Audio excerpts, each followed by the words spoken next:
I think it's probably time. This is Nicoleta. Hi, everyone. Welcome to today's data science seminar. It is my pleasure to introduce Dr. Vikas Rao Pejaver.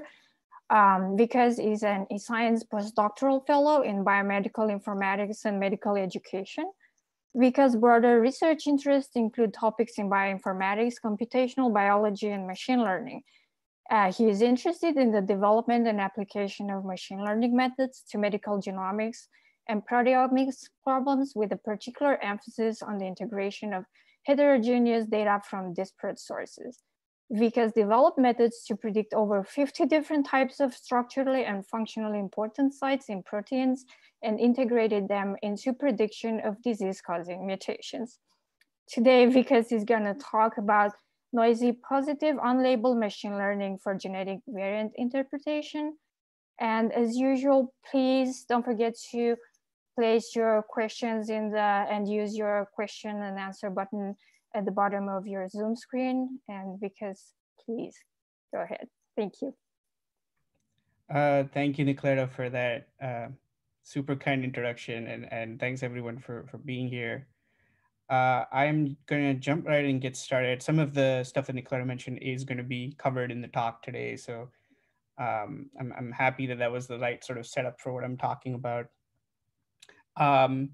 Just a brief intro about myself, just to add to what Nicoleta said. I'm interested in developing, I'm a postdoc here. I'm interested in developing, applying machine learning methods for genomic molecular clinical data.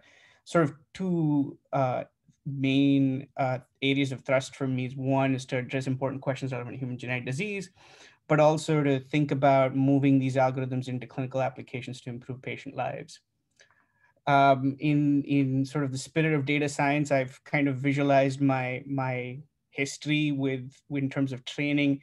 I started off with a bachelor's in engineering biotechnology, so it was very close to basic science and domain. And then I kind of transitioned up to being more of a bioinformatician and computational biologist. And in postdoc, I'm sort of transitioning from genomic data, health record data, transferring methods from that I used during my PhD and over the last few years working on health record data.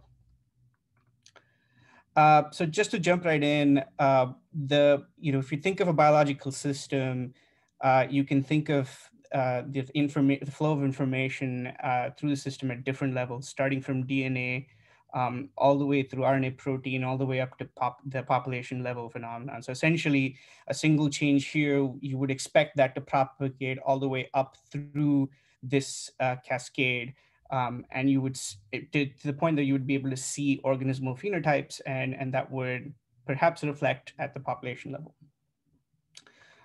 To make this a little more concrete, I thought I'd show an example of sickle cell disease.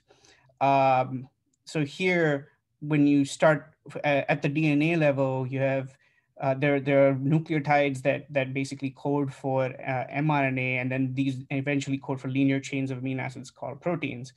These linear chains in turn fold into three-dimensional structures that have that basically are designed to have some kind of molecular function. So in this case, the three-dimensional protein here is a hemoglobin beta that essentially has a function of transporting oxygen inside red blood cells to different parts of the body. Now in sickle cell disease, what happens is there's a single nucleotide change, which is a very simple change, the most simplest change you could think could happen at the DNA level, that swaps out the glutamic acid here in position 6 to a valine. And as a result, what happens is the hemoglobin beta molecules tend to polymerize with each other when they're not bound to oxygen. And these in turn form longer fibrils, thus deforming red blood cells into this sickle shape. And as a result, oxygen does not reach different parts of the body, partly because some cells just burst because of these fibrils. And the other reason is that the odd shape can cause blockage and oxygen doesn't reach the different parts of the body. So a simple change can lead to a variety of outcomes, right? So at the extreme end, you could think of a disease like sickle cell disease or cystic fibrosis. But on the other hand, you could have a variant that simply results in changes in phenotype, just differences that we wouldn't characterize as disease, but differences between two individual human beings, essentially. And a lot of genetic variant interpretation tries to get at understanding the impact of these small changes in DNA at the different levels of biological system and ultimately phenotype. And we want to understand how a change at this level propagates its way all the way up to these different phenotypes that we see. And if you want, a simplified view of this, at least from my perspective, is essentially you can think of some change that happens in the genotype, causes a disruption in a molecular mechanism, and therefore leads to a disease phenotype. And there are different questions that you could ask at these levels. And for the purpose of this talk, I'm sort of scoping it down to this question of which variants can lead to disease, what are the effects of these variants on molecular function, and how do variants influence the presentation of disease? Some variants lead to more severe forms of disease versus others. Most of this talk is going to focus on the first two parts, and I'll briefly touch upon the last part as I conclude. So in the context of interpreting variants, there are multiple resources that one can tap into. There's data sets from scientific literature and consortia. These can be curated into knowledge bases, maintained, and there's several centralized and funded resources to basically hone knowledge on genes, proteins, variants, linkage between variants and disease, linkage between variants and different kinds of function. And internally, of course, there's also emergent source of data, that electronic health records and biobanks. At this point, they're primarily centralized at different institutions. So UW Medicine has a enterprise data warehouse.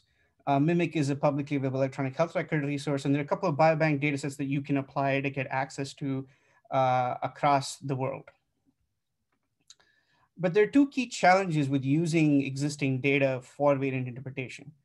First thing is we don't have a complete picture of our knowledge is incomplete, and we don't have a complete picture of which variants cause disease and which ones don't. So it's not non-trivial. It's not a trivial matter of just to look up against a database. If I see a variant in a patient, the obvious approach would be to look up these knowledge bases and be able to annotate the variant with that outcome. So what I'm plotting over here essentially is the growth of ClinVar, which is a database of variants from clinical sequencing from 2012 to 2019. And as you can see, the green curve here is the curve that represents the variants of uncertain significance. So you have pathogenic and benign. So this is where a variant could reliably be assigned as being associated with disease or not being associated with disease. But a vast majority of variants remain of uncertain significance. At the second level, the second sort of challenge is to think about molecular function. The hypothesis space is large, right? As I illustrated this simple picture for sickle cell disease, but it was one of the first mutations that we discovered, and it's taken us about 5 to 6 decades to really understand how the variant influences phenotype. To illustrate this, if you just look at a single protein, and this is an example of a p53 tumor suppressor protein, depending on where the variant lands, different aspects of the protein structure and function could be disrupted. So you could have a variant that disrupts metal binding, the stability of the protein, its ability to interact with protein partners. So even within the context of a single protein, the hypothesis space is large. So in recent times, an approach that's emerged is to use machine learning to sort of fill in these gaps, right? Use existing data to train models to make predictions that would enable us to address the two challenges that I just brought up. So the idea would essentially be take data from existing resources, train machine learning models, and then you can use the outputs for variant interpretation. You could prioritize candidates for experimental follow-up, generate hypotheses, guide experimental design, integrate with heterogeneous data sets, and even account for noise and missingness, essentially. So machine learning models can be very powerful hypothesis generators in that sense. And in this field, what's typically done, and this is sort of a historical aspect of bioinformatics in general, is that these would typically be formulated as a binary classification problem. So we would take this original question that I asked, what are the consequences of variance on phenotype, simplified to this simple notion of pathogenic or benign, so disease associated and not disease associated. And this holds even for functional interpretation as well. So does a variant occur in an alpha helix region of a protein or not? does it occur at a phosphorylation site or not? So you could just think of it as a simple binary classification problem. And at this point, I'm going to sort of drift into some details about how machine learning problems are formulated and how one would think about addressing these challenges. So what we have essentially is a feature, right? So in this picture, I'm just showing a single dimensional feature. So it's just one feature. And we want to learn how that single feature X relates to Y, which is the outcome in this case. So why, for our example, Y equals 1 would be pathogenic and Y equals 0 would be benign. And what we're given is essentially this distribution. So there will be some variants with a certain feature value that are lower than this level, but are still considered pathogenic. So the blue curve here is pathogenic, and the red curve here is benign. What we ideally want is to define a threshold that allows us to say that if X is above this value, call the variant pathogenic. If X is below this value, call the variant benign. In probabilistic terms, what we're trying to do is basically estimate the posterior of the class given the feature. So the class here would be disease or not disease, and X here would be the feature. And of course, I'm going to motivate a lot of what I'm doing here with the single feature case, just one feature X, but this would hold in a multidimensional situation as well. But the harsh reality of secondary biomedical data is that negatives are not actually negatives. In a sense, there are several positives that are waiting to be discovered. So just because a current database does not annotate a particular residue as a DNA binding site does not mean that it's not a DNA binding site. And the second aspect of this may actually hold for a while because it's not even trivial to prove a negative, right? The experimental, the conditions under which experiments are conducted to basically evaluate a particular function or the particular impact of a genetic variant may only reveal one aspect of it. So if it's a negative in that particular experimental condition, there's no guarantees that it's not it's negative in another condition. So what we actually have is a positive unlabeled learning scenario, where instead of being provided data that comes from the blue curve and the red curve, we actually have unlabeled data. We have data that's essentially a yellow curve here, which is some mixture of positives and negatives, okay? As you can see, the way I've illustrated this here is a little bump here saying that, okay, there's a yellow curve that's mostly negative, but there's a small fraction in here that could be positive. And mathematically, you could think of this as a mixture of two components where alpha is the mixing proportion. The other sort of situation that you can envision with biomedical data, especially data that's available in existing databases and knowledge sources, is that positives also may be erroneously called. Right? So a classic example would be the identification of a functional, basically a phosphorylation site through mass spectrometry as an example. What current databases often can show whether a site is phosphorylated or not, but the uncertainty around the experimental results are sort of abstracted away into this binary idea of site or not site. We don't necessarily have a sense of how confident we were about that particular assignment. And due to, as a consequence of this, we might have noise in our positives. So essentially, there may be a small fraction of the positives that are actually not positives. So to complicate things a little more, we can imagine a situation where we're not given the blue curve either. What we're given is a purple curve where most of the data is positive, okay, but a small fraction of the data is negative. And again, as in the previous situation, you could think of this as a mixture where beta is the mixing proportion. So in this example, I just set beta to be 0.9. So most of the data is a positive, but 10% of the data is probably an incorrectly called positive. So just to recall, we want to accurately estimate the posterior probability. From a machine learning perspective, in a binary classification setting, we want to estimate the probability of y equals 1 given x. And essentially, this reduces to a prior estimation problem, right? So if you want accurate posteriors, we can train models, but the score distribution is not necessarily guaranteed to be a posterior. We would have to account for the prior probability in order to achieve this. So to estimate the true posterior probability, we want to estimate alpha, the fraction of positives in the unlabeled set, so the mixing proportion essentially. And there are ways to do this. So classically, a naive way to do this is to assume that your training set is representative of the eventual set in which you're going to deploy the machine learning model. And you can just simply calculate the fraction of positives in the training set. So if I think that the particular phenomenon of interest or the particular disease of interest has a 5% prevalence of the population, I can, and my training set also has 5% positives versus negative data, I can just essentially assume that the fraction of positives is 5%. But there's no guarantee that we know this, right? So there's many situations in which we're not aware of what the prior is. And in fact, for machine learning purposes, often the tendency is to balance data sets or to enrich for positives, because especially in cases of rare phenomena, the tendency is to enrich for positives in order to improve model performance. In an alternate scenario, we could also estimate alpha when actual negatives are available.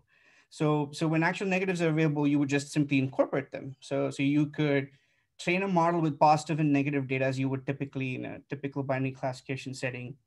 There are certain models, such as neural network models and logistic regression models, that are decent approximators of posteriors.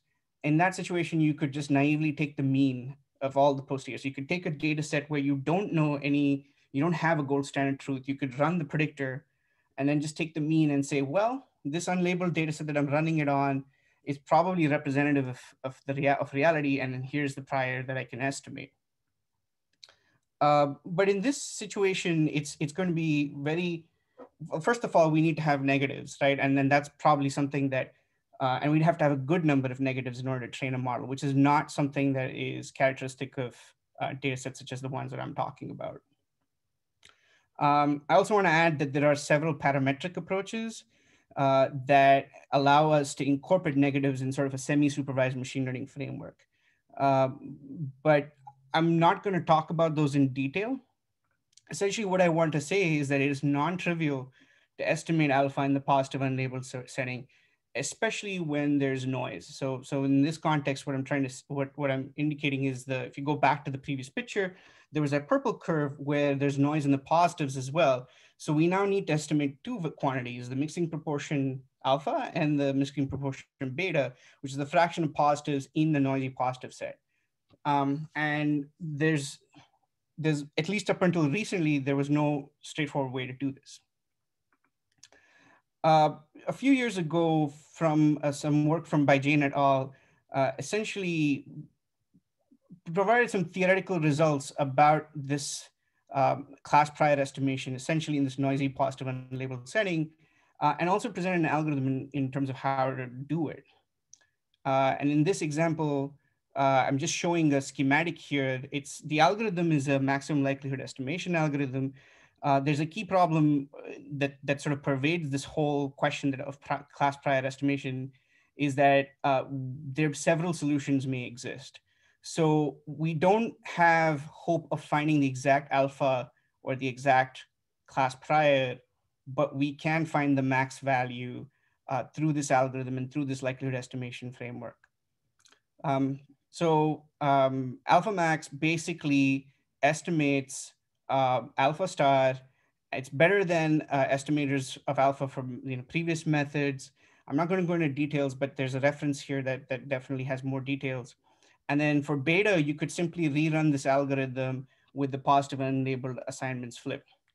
So this was done, it was evaluated on synthetic data on some standard data sets.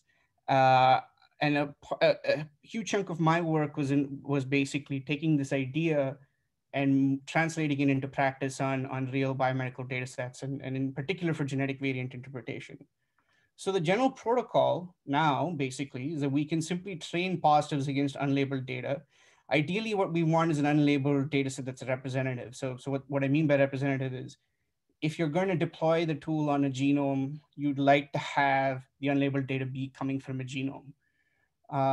Or you would like something that's even more general than that, as let's say population scale sequencing data. So the next step would be to then just simply obtain classifier scores and run alpha max to estimate priors. So you would just train the model against unlabeled data, get the scores, run alpha max and get alpha and beta. And then we can simply convert the raw outputs from the classifier into posterior probabilities simply using the alpha and beta value. So there's this complicated expression here. Essentially, what I'd like to direct your focus to is this term here. So tau here is the raw output from the positive unlabeled predictor that's constructed. And then S equals 0 and S equals 1 is basically the class prior just naively estimated from the training set. So this is the fraction of this is the fraction of positive data in the full training set, and this is the fraction of the unlabeled data in the full training set. And then alpha and beta we estimate through alpha max, and you could just use this transformation to get posterior probabilities. I'm now going to go through some examples talking about how class prior estimation, conversion to posterior probabilities can actually be useful in practice. So I'm going to start with a tool that we developed for the prediction of variant pathogenicity, a specific class of variants called missense variants, where a single amino acid in a protein gets changed to another amino acid. I would like to say at this point that I just want to refresh everyone's memory just to sort of align with the original sort of motivating questions I presented. So this essentially gets at the question of which variants lead to disease, right? So given a variant, tell me whether it's pathogenic or benign. From a machine learning standpoint, from model training standpoint, we basically extracted 6 classes of features around the mutation sequence, so, evolutionary history, and some feature that represents structural or functional change. And I'll get to this in a bit in terms of the details. We collected 53,000 pathogenic variants from these resources in the red box here, and then 200,000 unlabeled variants from these resources in the cyan box here. Again, without going into the details of how the data set was cleaned, essentially we have a positive unlabeled setup, as I mentioned before. One thing that I want to highlight here is that we actually have sort of the secret sauce for MutPred2 is essentially internal models. So I've trained over 50 different models for different structural functional protein properties. Nicoletta mentioned this in my intro, and these were all trained in this positive unlabeled machine learning framework. And there's many reasons to do this. One, having, and I've kind of alluded to this already earlier in the talk, is that one, we get to, we can address issues of uncertainty in the assignments in our training set. We can use these as hypothesis generators, as I'll show shortly. And we can also estimate priors and account for those in terms of assigning actual predictions of outcomes for genetic variants. This is a little bit of a refresher of the protocol I outlined before, a little more detail here. Essentially, all the models were trained in a unified framework. There were some exceptions, but they're trained in a unified framework where we would go to different databases, extract sites of interest. So for example, there'd be one model for catalytic sites, one model for phosphorylation sites, and we would collect positive data for each of these, and then train them against an unlabeled data set of 10,000 randomly chosen residues.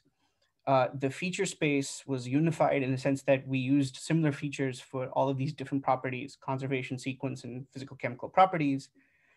Trained a neural network ensemble, again, because the neural network outputs. So part of the alpha max, and I should mention this, is part of the alpha max algorithm hinges on the idea that the original classifier scores are good approximations of posterior probabilities to begin with. So neural networks, logistic regression models are ideally suited for this particular task. Train the model, estimate alpha and beta, and then transform the raw scores. So that was sort of the protocol that we followed. And in the next slide, I'm just going to, again, I'm presenting this only for completeness, just to give you a feel for what the performance for the different methods were, for the different predictors were. There's several predictors. And I'm also showing the alpha and beta values. And I can maybe pick one and just sort of walk you through what each row means essentially. So the catalytic site predictor inside of MutPred2 essentially assigns a score to each residue in a protein sequence, and that's indicative of whether it is a catalytic site or not. Essentially, a site that's involved in catalyzing a particular reaction. It's very specific to enzymes. The AUC of the model was 97.2, and we would expect higher AUCs here because training a positive against an unlabeled set is a much easier problem than training a positive against a negative set, especially a carefully curated and controlled negative set. Running alpha max, we estimated alpha to be 0.01. So what this means is 1% of our unlabeled set were catalytic sites that were not annotated as such. In our gold standard truth, they were not catalytic sites. And then 99% of the actual positives, of the actual catalytic sites, were annotated correctly. So there's a small fraction, I would say 1%, maybe even less than that because of the recurring nines. There's a very small fraction where there were some errors, essentially in calling these as catalytic sites. So again, without going into detail, there were several models, and each of these were trained in this unified framework. What this allows us to do that I think is really cool is that it allows us to construct novel features and predict molecular mechanisms. So the way we do this essentially is we run these predictors twice. So once in the state where you have the original amino acid, and once in the state when we have the mutated amino acid, and we get two scores. And you can combine these. Now, because these are posterior probabilities, you can combine these to get probabilities that represent loss and gain of these particular mechanisms. So just to walk you through an example, consider a mutation site here at position 37, where this leucine mutates to arginine. And let's assume there was a phosphorylation site nearby. That's the serine over here. If I go from, basically, if I ran the predictor once with leucine here, I'd get one score. And if I ran the predictor with arginine here, I'd get another score. And we could simply use rules of probability to combine these two to get a probability of the loss of the particular property. So in this case, it would be loss of phosphorylation. You could do the same for gain, where you can just ask, what is the probability that I see a phosphorylation when it was, what is the probability that there was no phosphorylation here when I had a leucine in the sequence, times the probability of phosphorylation when there's an arginine. So you could compute it in this manner. So essentially, we trained the model. So that was part of the feature space. Just to sort of zoom back out, that constituted one set of features here that was particularly unique to MutPred2. We used our training set of 50,000 pathogenic variants, and this feature space trained a neural network ensemble of about 30 neural networks with bootstrapped data sets, average out the outputs, and assign a general score. So if your score is close to 0, the variant is considered to be benign. If the score is close to 1, it's considered to be pathogenic. And we conducted some evaluations, essentially, and there's a lot more data on the evaluation side of things, which I'm happy to discuss after towards the end or offline. Essentially, we built an independent data set, compared MutPred2 to existing state-of-the-art methods. They're quite crowded here, partly because this is a much smaller data set than ideally we would like to have used. There's another evaluation where we use a bigger data set in supplementary methods, where I think it's this particular aspect that MutPred2 predicts fewer false positives becomes more apparent. The other interesting thing that we could do is now we could estimate the fraction of disease-associated variants in a typical genome. So we just took 10 random genomes from the 1,000 Genomes project, ran some of these tools. Of course, we ran our tool, but then we ran some others just as comparators. The first thing that struck me was that the score distributions are very different. So the x-axis here are the raw outputs from each of these prediction tools, and the y-axis is the fraction of variance. And note that it's on a log scale. Essentially, the red curve here is a mu-2. So essentially, what mu-2 does is it has a very small fraction of variance, less than 1% of variance, that are highly scored. And then there's this exponentially increasing sort of distribution as you get to the lower end of the score distribution. And this, at least I would argue, is ideally suited for variant prioritization, partly because when I look at a variant of score 0.6 or 0.7, I have a feel for whether it is more important or it's the most interesting candidate to follow up on than something that's maybe 0.5 or 0.4. Other tools have different behaviors, and I can't explain why, but for at least the purple and the yellow curves, I can explain that there's some transformation that we applied because their score distributions are not between 0 and 1, and that transformation might have hurt them a little bit in this analysis, at least. And we also used AlphaMax to estimate the fraction of disease variance in a typical exome. And this was about 1.3%.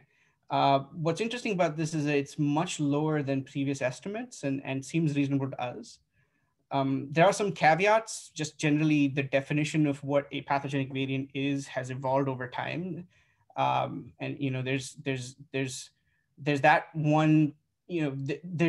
There's been more refinement over time, and there's a clinical definition now that's not necessarily reflected in this analysis, at least. The other thing that I would like to mention here is that most of the other estimates would run a machine learning model, define a threshold, be tolerant for a particular false positive or false negative rate, and say at this threshold, we estimate the fraction to be X. And that's all sort of automated here. So it's done in a very robust and, basically with fewer assumptions, essentially, when this estimate is provided. So I'm going to switch gears and go back to the prediction of structural and functional features, because what that allows us to do is it also allows us to predict not only pathogenicity of a variant, but having the features set up in the way that I set them up before allows us to essentially say whether the variant results in a loss of phosphorylation or a loss of the ability to bind to DNA. These are very interesting hypotheses, mechanistic hypotheses to follow up on in general. So not only does mu-2 assign a prediction score for disease or not disease, but it also assigns a score for each mechanism that's sort of embedded in it. Essentially, the way we would typically do this, I would call it the old way of doing it, was to just assign a p-value to each prediction. So I would ask, I have a variant, my loss of phosphorylation score is 0.49. Where does this sit among all the negatives, right? The presumably benign variance is how high is 0.49 in that distribution? So the higher the score, the smaller the fraction of benign variants that would have that score. And you could think of this as an empirical p-value. You need this p-value to be very low, and you could have, that would essentially enable the assignment of assignment of confidence for the prediction. So as I mentioned, rank empirical p-values in ascending order. Lower values provide good candidate hypotheses. So you could do this for each mechanism. You could do this for phosphorylation, catalysis, and so on and so forth independently, and generate a ranked list and say, well, this is the most likely mechanism that I should go test in the lab, for example, or that explains the pathogenicity of this variant. Turns out that simple p-value based ranking does not make much biological sense. So mind you, the one thing I want to mention is that here, at least when I'm talking about p-values, it's independent of whether we make the correction for posteriors or not, right? So basically you could just think of this as a score distribution, and you could see where it lands on the score distribution. Partly because different molecular mechanisms have different prior probabilities, right? So essentially, if you look at, so I'm just going to pick an arbitrary example here.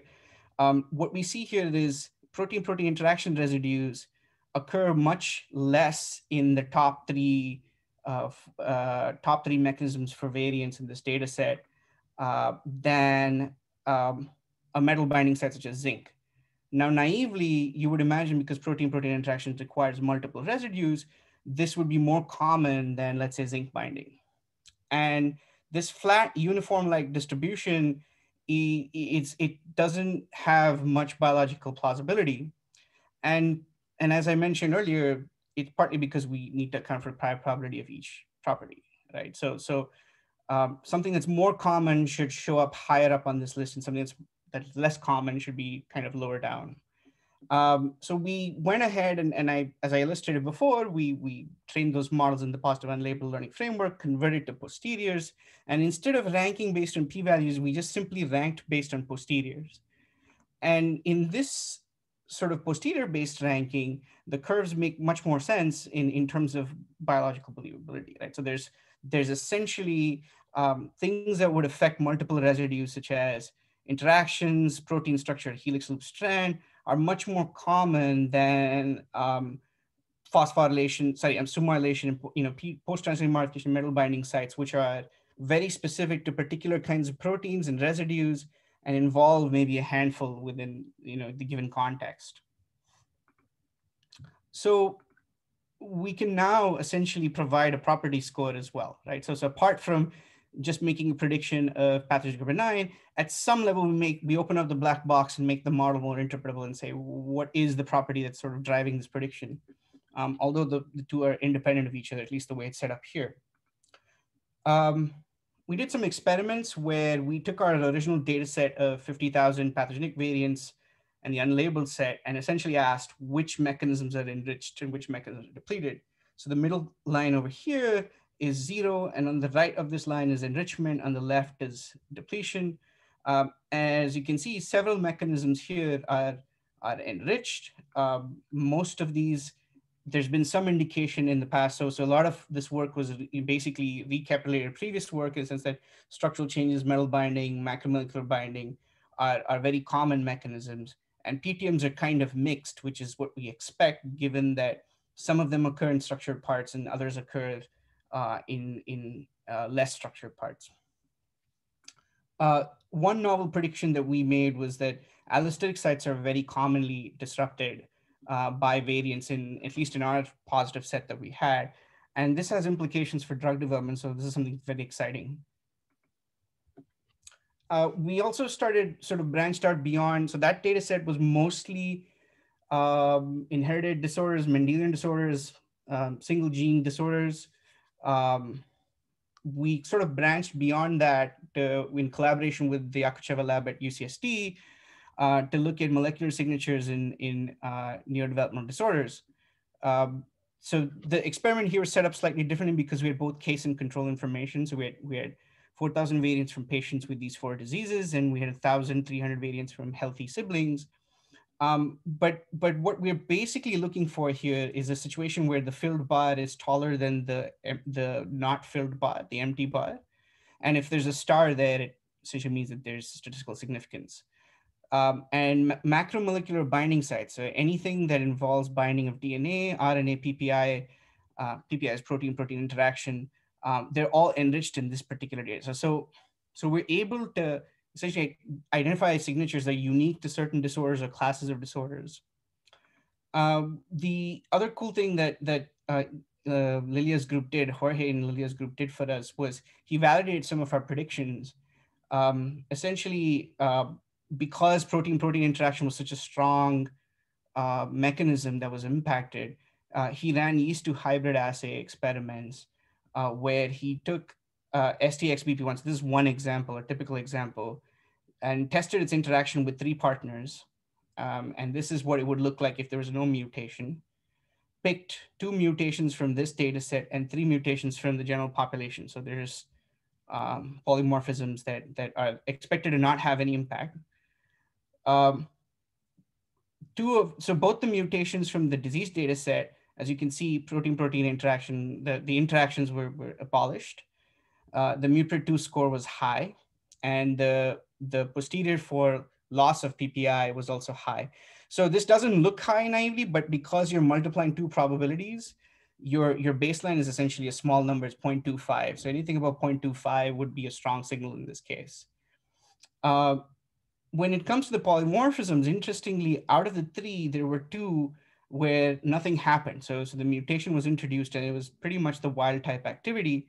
And the MutPred2 scores reflected that. So the pathogenicity score was low and so was the PPI score. But this particular case, which was so this is one of those cases of the motivation for the unlabeled, positive unlabeled framework. This is not known to be associated with disease, and it's actually a polymorphism. However, in the experiments, it was revealed that there was a loss of interaction. MutPred2 gives it a sort of a score on slightly the higher end here, and the PPI score is also high. So this kind of reinforces the point I was making that we don't have real negatives, and we need to have build models that sort of account for that. So just to summarize, models trained on secondary data can serve as good proxies for actual features. So that was sort of the use of machine learning models for structural functional properties. These account for uncertainties in the data. Think of them as sophisticated imputation, right? Like the predictions of the models essentially impute missing values, and also allows for the creation of novel features. So I was talking about the loss and gain of properties. Class prior estimation is important when training models in secondary data. So that's one more thing that I sort of want to leave you with. It's just for intellectual curiosity, it's kind of interesting because if you want to ask what is the prevalence of something in a large unlabeled set, the prior itself is an interesting quantity to estimate, but it also allows for the estimation of posteriors more accurately, which give favorable score distributions from models. So that's essentially the point I was making. It allows for the generation of biologically plausible output distributions. And positive unlabeled learning, I should say, is kind of natural to this setting because prevalence estimation is a very common question that's asked, how prevalent is a particular disease? There's also the fact that we don't have solid gold standard data. We often don't have negatives. We often don't have positives that are solidly annotated. And one analogy I could give is sort of the idea of identifying patients who are misdiagnosed or who remain undiagnosed. So in the last few minutes, I'm just going to give a big, extremely broad overview of ongoing and future work. So the first thing that I want to mention is that some of these ideas, I'm taking them towards the study of rare diseases and identifying rare disease patients using genomic and health record data. And as part of my postdoc, this is something that I've been funded for through my K99. And this is ongoing work where we would use information coming from clinical notes and the structured part of electronic health records to build models just as I did before, but then layer on top of that this positive unlabeled learning framework to estimate the prevalence of such patients in our enterprise data warehouse.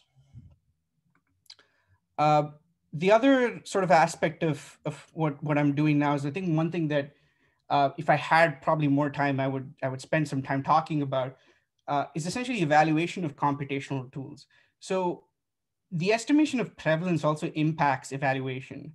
And in the ACMG guidelines for clinical variant interpretation, computational tools are used as supporting evidence. So what I'm basically showing here is a formal way of thinking about how variants are assigned to pathogenic and benign groups in the clinical setting. The American College of Medical Genetics has these guidelines where they take different sources of data, assign them to different categories of evidential strength for pathogenic and benign. And there's a rule set that allows you to combine these different lines of evidence to say, well, pathogenic or not, or actually to be more precise, there's 5 categories: pathogenic, likely pathogenic, benign, likely benign, and variant of uncertain significance. So in this setting, I showed ROC curves, and even this example actually has an ROC curve. But in reality, what we care about is precision, right? We really care about the probability that if a tool assigns a particular score, that the variant is actually pathogenic, right? So probability that a variant is pathogenic given that the tool says it's pathogenic. And without going into too much detail, prevalence, positive predictive value and precision is impacted by prevalence. Therefore, accounting for that, basically estimating class priors and incorporating that into evaluation is something that we're working on right now, with the end goal of essentially improving the guidelines on basically giving more concrete guidelines on which tools to use for clinical settings and what thresholds to use. And there's some theoretical work here that says that you could simply train a model in a positive unlabeled framework, obtain performance metrics such as AUC, but then just apply the transformations of alpha and using alpha and beta to get the corrected evaluation metrics. And there's some methodological directions that I'm an empirical person and I work in the applied space, but some methodological directions in the empirical side are basically trying to explore, how does feature space impact the estimate of the class prior? How does the choice of unlabeled data set impact the estimate of class priors? And then what about algorithms that do not return approximate posterior? So what if I used a random forest model? And then of course, there's some work that's been done in bias, basically addressing positive unlabeled learning on biased data. Biology is such that our training sets are also not collected in an unbiased fashion. Essentially, certain genes tend to get studied more. Certain diseases are studied more. So it's not uniformly distributed over the full space. And then something that I've been in talks with collaborators about is directly estimating posterior probabilities in sort of a prior-free approach. Sort of a technical detail is that sometimes when you estimate priors first and then get posteriors, that there's some issues with it. I won't get into the details on this, but I'm happy to talk more about this. I'm going to acknowledge a lot of people here through my postdoc and PhD. Some of the work I didn't even get a chance to talk about. My funding sources, I was a Moore-Sloan postdoc. I still am very much part of the eScience community. I'm currently funded through my K99, and I'm open for any questions here, and you can email me, shoot me a message on Twitter. Happy to answer questions. Vikas, thank you so much for your wonderful presentation. I'm just thinking of the wonderful advancements that are going to happen in medicine when I see this type of work. We have a couple of questions. Here's one from Hannah. You showed a table with the estimated betas. Are you able to tell which examples from the input data sets were incorrectly called positives? If so, have you gained any insight into the root causes for incorrect calling? Yeah, so that's a good question. I haven't explored it, but that's something that we should be doing. And it's actually, I'm trying to think of there might be more sophisticated ways to do this, but I think the most trivial way to do this would be to just look at the posteriors and rank them, right? So if I estimate that 99% of my data is correct, I can sort the posteriors and then pick the bottom 1%, and we could investigate those. But we haven't done that. There's an interest. So our training data set for the variant pathogenicity prediction came from HGMD. And there's an interest on HGMD's side to catch those. They want to see which ones were predicted wrong and try to make changes. But beyond that one example that I showed with the experimental validation, we haven't done anything deeper. But that's definitely a direction that's worth pursuing. It's an interesting way to think about the situation right now. Yeah. We have another question regarding your neural networks. And that's actually something I was thinking too. This is a question from David. What was the amino acid sequence processing architecture for the neural network ensemble example? Oh, yeah, so I think I kind of just rushed through that part. This is not a, so it's not a deep model. So these are all very shallow. They're single layers, and they're ensembled. And there's a lot of feature engineering here. So it's not automated at that level. So the 6 classes of features that I showed were essentially statistical features. Like we would compute how often does a particular amino acid occur in a window, how many of these are charged, how many of these are polar. So a lot of domain driven feature engineering for each of those features. So there was not much it's not necessarily, there was not much work done on the side of architecture optimization. It's a very shallow network. Well, yeah, I think so. I can finish his question because he has an extended question. Like, this seems like an interesting opportunity to try using transfer learning on large pre-trained language models that have been trained on metagenome databases. Do you think using these large pre-trained models could be useful for property prediction on biological sequences in the future? And I have a link to a paper that he's mentioning, and I can send this to you. You can find it in Q&A too. Yeah, that was very interesting. So I think my optimistic answer is yes, but in fooling around with a few deep learning models, we've not been able to essentially beat performance on this model, at least on, so I haven't done this for the specific properties, but I did do it for MuPred2 essentially. And the gains are pretty modest essentially. So there's like, you know, the AUC is 83 or 84%, the AUC would be maybe 85. And the question really becomes, you know, all that processing power and you know, all of that, like, what are we gaining from there? But having said that, I think for property prediction, I think there's some, so I think there's some value in going down sort of the language embedding approach is essentially for, you know, I would think of it as David rightly mentioned, transfer learning, multitask learning, having pre-trained models just makes it much easier. Because in this situation, at least, we've had to come up with our own ways to be able to customize this for different tasks, if, you know, with collaborators.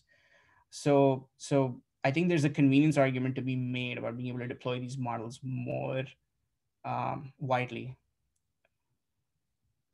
Thank you very much, because that was a wonderful presentation today. I think that concludes our seminar for today, and we'll be meeting next week at the same time. So I hope you had a great Thanksgiving, and I'll see you next week. Thank you. Bye. Bye. Thank you.